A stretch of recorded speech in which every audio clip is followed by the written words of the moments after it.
Buat kalian para mom and dad, calon ibu dan ayah, para pejuang buah hati maupun siapa saja yang tertarik dengan masalah kandungan dan kesuburan, sekarang kalian bisa mendapatkan informasi bermanfaat dan akurat langsung dari ahlinya, Dr. Indra Nurzam Halik Anwar, spesialis kandungan dan kebidanan. Informasinya gratis, bisa kalian lihat di Instagram dan channel YouTube Dr. Indra. Kalian juga bisa bertanya masalah seputar kehamilan, kesuburan, program bayi tabung dan inseminasi, dan masih banyak lagi. Dr. Indra Nurzam Halik Anwar, praktek di Rumah Sakit Bunda dan Klinik Fertility Morula IVF di Menteng, Jakarta.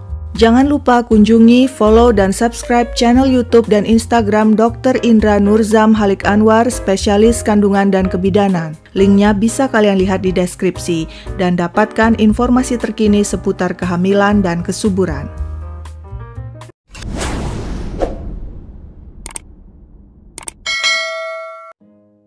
Impian terbesar Sonia Rios adalah menikah dengan perwira Amerika yang bertugas di Pangkalan Angkatan Laut Amerika Serikat Sangley Point di Filipina. Kebetulan tempat tinggalnya tidak jauh dari Pangkalan Angkatan Laut itu yang berlokasi di Cavite City sekitar 1 jam berkendaraan dari Manila, ibu kota Filipina. Sonia sudah biasa melihat pria-pria Amerika berseliweran di Cavite. Mereka terlihat menarik dengan kulit putih, tubuh tinggi dengan dompet yang tebal dengan uang dolar. Sonia kerap membayangkan hidup bersama seorang suami Amerika dan tinggal di Amerika, negara impiannya, negara maju dan makmur yang sangat berbeda dengan Filipina yang miskin. Sonia, janda beranak satu itu, sudah bosan hidup susah. Dia ingin keluar dari Filipina mencari kehidupan lebih baik di Amerika. Dan cara paling mudah untuk bisa tinggal di Amerika tentu saja dengan menikahi seorang pria Amerika. Keinginan Sonia Rios terwujud saat dia berhasil memikat hati Earl John Bordeaux, seorang marinir Amerika yang sedang bertugas di Sangley Point. Earl John Bordeaux berasal dari negara bagian Iowa, Amerika. Begitu tamat SMA tahun 1963, Earl langsung mendaftar jadi marinir. Penugasan pertamanya di luar negeri adalah di Pangkalan Angkatan Laut Sangley Point, Filipina. Saat pertama bertemu Sonia, Earl langsung mabuk kepayang. Tak perlu waktu lama, mereka menikah tahun 1966. Earl memboyong Sonia dan anaknya yang bernama John ke Amerika. Di sana mereka menetap di Lomita, California, sebuah kawasan pemukiman di pinggiran kota Los Angeles. Earl Bordeaux mengadopsi John, anak Sonia, yang namanya kemudian menjadi John Bordeaux mengikuti nama ayah angkatnya. Setelah mengundurkan diri sebagai marinir, Earl bekerja di sebuah bakery, sedangkan Sonia membuka sebuah salon kecantikan di Lomita. Pernikahan Sonia dan Earl yang awalnya solid perlahan retak. Earl gerah dengan sikap Sonia yang dominan dan suka mengatur. Sepertinya Sonia juga mulai bosan dengan Earl. Wanita itu mulai main mata dengan seorang dokter berduit. Perselingkuhan Sonia akhirnya terbongkar, dan setelah 21 tahun menikah, Earl mengajukan perceraian. Sonia setuju saja, tapi dia minta sebelum mereka bercerai, Earl berkunjung dulu ke Filipina untuk membereskan usaha taksi milik mereka di sana. Earl pun menyanggupi dan berangkat ke Filipina seorang diri pada tahun 1987. Di Filipina, Earl tinggal di rumah keluarga Sonia. Pada 15 Agustus 1987, saat Earl sedang tidur-tiduran di sofa di rumah keluarga Sonia, seseorang tiba-tiba masuk ke dalam rumah dan menembak Earl. Earl Bordeaux tewas seketika. Polisi pun dipanggil. Keluarga Sonia mengatakan mereka tidak tahu ada orang yang tiba-tiba masuk ke rumah dan menembak Earl. Tapi polisi tidak percaya penjelasan yang tidak masuk akal itu. Mereka curiga melihat ada bercak darah di baju salah satu anggota keluarga, yaitu saudara laki-laki Sonia. Menurut polisi, penembakan itu pasti dilakukan orang dalam. Polisi kemudian menangkap 5 orang yang diduga terlibat pembunuhan Earl, termasuk 2 orang saudara laki-laki Sonia Rios. Tapi tiba-tiba kasus ini terhenti begitu saja dan tidak diproses lagi oleh polisi. Semua tersangka dibebaskan. Tentu saja keluarga Earl di Amerika curiga dengan kematian Earl yang begitu tiba-tiba, terutama Dennis Bordeaux, adik laki-laki Earl. Terlebih ketika Sonia ngotot agar jasad Earl dikuburkan di Filipina dan tidak dipulangkan ke Amerika. Dennis yakin Sonia telah memerintahkan orang di Filipina untuk membunuh Earl. Dennis selalu menyewa pengacara di Filipina untuk mengusut kasus kematian ini. Tapi malang bagi Dennis, sejak saat itu hidupnya tidak tenang. Dia menerima ratusan ancaman lewat surat dan telepon. 2 kali dia luput dari peluru sebab ada seseorang misterius yang berusaha menembaknya. Dennis tahu ini adalah ulah Sonia Rios, sebab wanita itu tahu Dennis ingin mengusut tuntas penyebab kematian Earl. Karena khawatir nyawanya terancam, Dennis segera melaporkan kejadian yang menimpanya kepada FBI. Sayangnya, laporan itu terbengkalai begitu saja di kantor FBI. Tidak ada yang menindaklanjuti. Dennis hanya bisa pasrah. Sementara itu, sepeninggal suaminya Earl Bordeaux, kehidupan Sonia Rios dan anaknya John semakin makmur. Terlebih setelah Sonia berhasil mencarikan asuransi kematian Earl senilai puluhan ribu dolar. Usaha salonnya juga semakin berkembang. Setiap saat Sonia selalu tampil glamor, kemana-mana naik mobil Chevy Corvette kesayangannya. Tidak mau kesepian, Sonia mencari pengganti Earl. Di sebuah pesta barbecue, Sonia berkenalan dengan seorang perwira angkatan laut bernama Larry Riskin. Pertama bertemu, Larry langsung tergila-gila pada Sonia.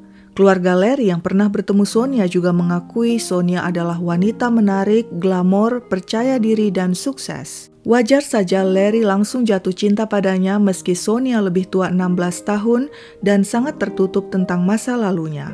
Larry hanya mengetahui Sonia pernah menikah dan suaminya sudah meninggal. Sonia dan Larry Riskin menikah tahun 1990.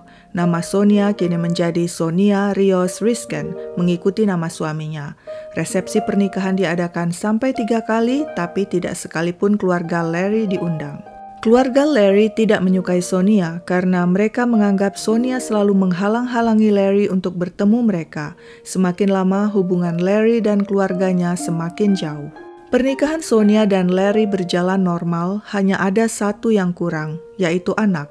Larry menginginkan anak, tapi usia Sonia tidak muda lagi. Dia sulit untuk hamil lagi. Sebab itu, ketika Sonia mengajak Larry berkunjung ke Filipina dan mengenalkannya kepada keponakannya Quincy dan Jet Mark, Larry senang sekali. Dia merasa dekat dengan kedua anak tersebut yang juga menyayanginya dan memanggilnya Papa. Larry ingin mengadopsi kedua anak itu dan membawa mereka tinggal di Amerika. Sonia setuju dan berjanji akan mengurus surat-surat adopsi Quincy dan Jet Mark. Pada tahun 1995, Larry mengundurkan diri dari Angkatan Laut dan beralih profesi menjadi guru SMA. Sementara itu, hubungan Larry dan Sonia memburuk. Terlebih setelah Larry mengetahui ternyata Sonia tidak mengurus proses adopsi Quincy dan Jet Mark. Sonia terang-terangan sudah membohonginya. Semakin hari kekesalan Larry pada Sonia makin menumpuk, hingga akhirnya diam-diam dia menjalin hubungan dengan wanita lain bernama Eileen Stevens. Saat mengetahui hal ini, Sonia mengamuk dan mulai menjelek-jelekan Larry. Dia mengatakan Larry memakai narkoba. Dia juga memfitnah Larry dan Eileen telah menyiksa anaknya John. Akhirnya pada tahun 2006 setelah 16 tahun menikah, Larry mengajukan perceraian. Sonia setuju. Asalkan sebelum resmi bercerai, Larry berkunjung ke Filipina untuk melihat Quincy dan Jet Mark yang sudah menganggapnya sebagai papa. Larry setuju dan berangkat seorang diri ke Filipina. Pria itu tidak tahu nasibnya akan berakhir sama seperti Earl Bordeaux. Sonia dengan tenang dan percaya diri telah mengirim pria-pria yang sudah tidak diperlukannya lagi ke ladang pembantaian. Selama di Filipina, Larry bertemu seluruh keluarga Sonia. Larry juga merayakan pesta ulang tahun Quincy yang ke-16 pada 18 April 2006. Di pesta ulang tahun itu, Larry melihat sepupu Quincy yang bernama April mengalami infeksi mata. Karena kasihan, Larry membawanya ke rumah sakit malam itu juga bersama anggota keluarga lain. Sebelum ke rumah sakit, Larry sempat menelpon Sonia di Amerika dan memberitahukan dia akan membawa April ke rumah sakit. Usai berobat dan kembali ke mobil di parkiran bersama April dan anggota keluarga lain, tiba-tiba sepeda motor yang dinaiki 2 orang pria berhenti di dekat mobil. Seorang pria di boncengan turun dan mendekati mobil. Tiba-tiba dia mengeluarkan pistol dan menembak Larry yang berada di dalam mobil. Kedua pelaku segera kabur dan tidak seorang pun mengenali mereka. Peluru mengenai perut dan kepala Larry. Meski sempat dibawa ke ruang UGD, nyawa Larry tidak tertolong. Larry tewas di usia 43 tahun. Sonia yang mendengar kabar suaminya tewas ditembak di Filipina menangis histeris dan memberitahu keluarga Larry. Tapi keluarga Larry yang sejak awal memang tidak suka dengan Sonia langsung curiga, terutama Sherry Jackson, adik Larry. Larry tidak punya musuh di Filipina dan kejadian itu bukan perampokan sebab tidak ada barang-barang yang dirampas. Sherry yakin Sonia lah dalang penembakan. Menurut perkiraan Sherry, Sonia membunuh Larry tentu untuk menguasai hartanya. Sebab itu, Sherry segera bertindak dan melaporkan kecurigaannya pada agen asuransi Larry. Sherry mengatakan kematian Larry sangat mencurigakan dan minta agar perusahaan asuransi jangan mengabulkan jika nanti Sonia mengklaim asuransi kematian suaminya itu. Perusahaan asuransi setuju dan segera menugaskan Bill Marshall, seorang detektif swasta, untuk menginvestigasi latar belakang Sonia dan kematian suaminya Larry Risken. Hasilnya, detektif Bill Marshall menemukan sepak terjang Sonia Rios Risken selama ini.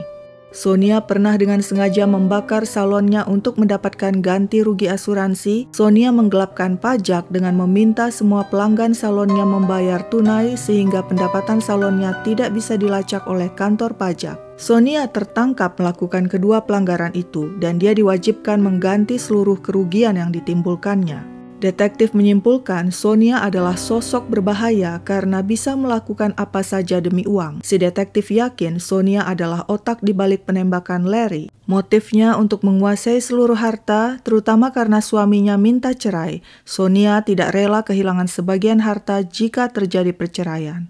Penyidikan detektif Bill Marshall belum selesai. Dia lalu menyewa jasa detektif swasta di Filipina bernama Bong Oteza untuk menyelidiki pembunuhan Larry Risken.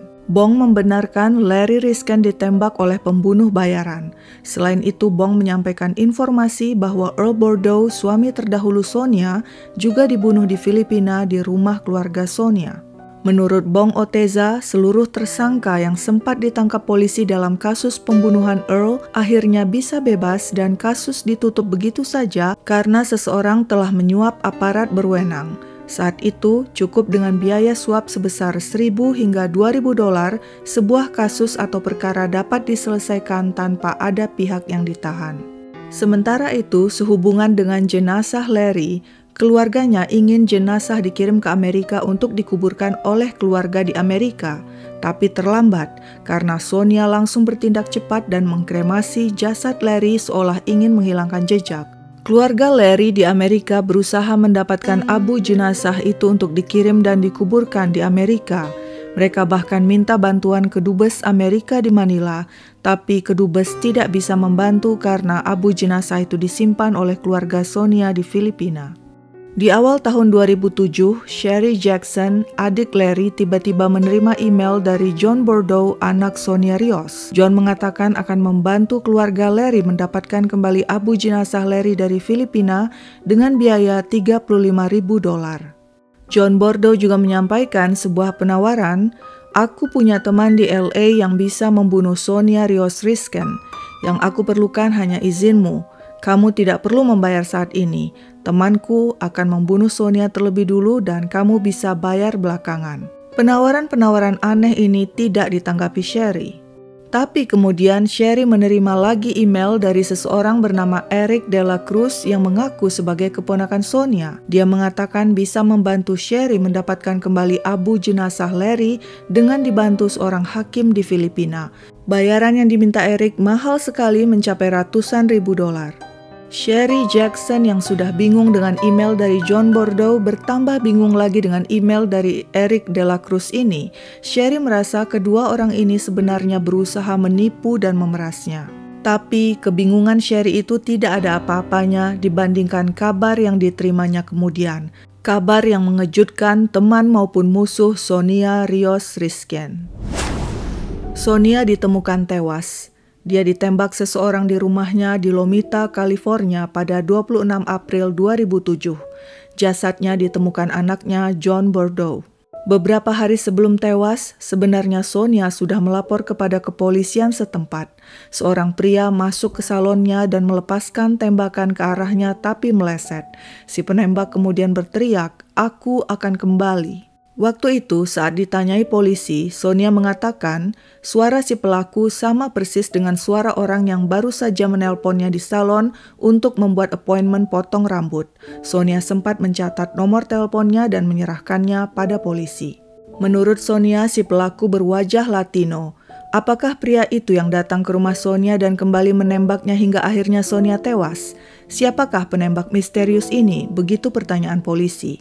Polisi lalu mengumpulkan semua informasi dan menanyai orang-orang yang punya hubungan dengan Sonia. Di antaranya adalah Sherry Jackson, adik Larry Riskin. Nama Sherry pernah disebut-sebut Sonia saat terjadi percobaan penembakan padanya di salon. Sonia curiga Sherry yang dendam padanya karena kematian Larry telah menyuruh orang untuk membunuhnya. Saat ditanyai polisi, Sherry mengatakan tidak tahu apa-apa tentang terbunuhnya Sonia. Sherry juga melaporkan email-email aneh yang didapatnya dari John Bordeaux, anak Sonia, yang menawarkan pengembalian abu jenazah Larry dan menawarkan untuk mencarikan orang yang bisa membunuh Sonia Rios Riskin. Selain itu, Sherry juga mengatakan dia mendapatkan email dari keponakan Sonia yang bernama Eric De La Cruz yang menawarkan pengembalian abu jenazah Larry padanya dengan biaya yang mahal sekali. Berbekal informasi ini, polisi langsung menangkap John Bordeaux. Isi emailnya pada Sherry sudah jelas. Dia ingin membunuh Sonia, ibunya. Tapi John menyangkal mati-matian. Dia tidak pernah mengirimi Sherry email dan yang pasti email itu bukan miliknya. John berkata jujur, sebab sewaktu polisi melacak IP address email yang mengaku sebagai John Bordeaux, ternyata email itu dikirim dari kapal USS Ronald Reagan. John Bordeaux tidak pernah berada di atas kapal itu, jadi siapakah pengirim email itu? Berdasarkan investigasi polisi, si pengirim email lainnya yang bernama Eric De La Cruz bekerja di kapal USS Ronald Reagan. Ternyata Eric De La Cruz telah membuat email palsu atas nama John Bordeaux untuk menjebak John sebagai pembunuh Sonia, ibunya. John segera dibebaskan, sebaliknya Eric De La Cruz ditangkap polisi bersama Fernando Romero, temannya yang juga bekerja di kapal USS Ronald Reagan. Nomor telepon mencurigakan yang menghubungi salon Sonia ternyata milik Fernando Romero. Setelah menelpon, Romero kemudian mendatangi salon Sonia dan menembak Sonia meski gagal. Laporan Sonia yang mengatakan si pelaku berwajah Latino tepat, sebab Romero berwajah Latino. Yang mencurigakan lagi, sehari setelah Sonia Rios dibunuh, Eric De La Cruz mendatangi kantor pengacara Sonia dan menanyakan perihal surat wasiat dan apakah dia termasuk sebagai ahli waris. Ketika pengacara mengatakan Sonia tidak pernah membuat surat wasiat, wajah Eric De La Cruz tampak kecewa sekali. Penyidik menyimpulkan Eric dan Romero telah berkomplot membunuh Sonia di rumahnya, namun keduanya menyatakan diri tidak bersalah. Tapi persidangan berkata lain, keduanya dijatuhi hukuman masing-masing 26 tahun penjara. Sedangkan kasus pembunuhan Earl John Bordeaux dan Larry Riskin sampai sekarang tidak terpecahkan.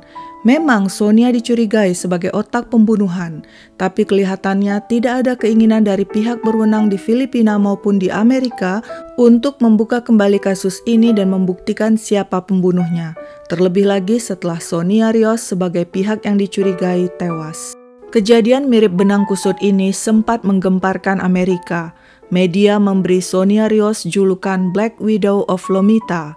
Black Widow adalah istilah bagi wanita yang membunuh pasangannya, biasanya lebih dari satu pasangan. Kekejamannya mirip dengan laba-laba Black Widow yang akan membunuh laba-laba jantan seusai berhubungan. Sonia Rios membunuh suami-suaminya demi harta, dan hidupnya kemudian berakhir di tangan keponakannya yang juga membunuhnya demi harta. Ironis dan tragis. Sekian dulu ceritaku, sampai jumpa di cerita lain.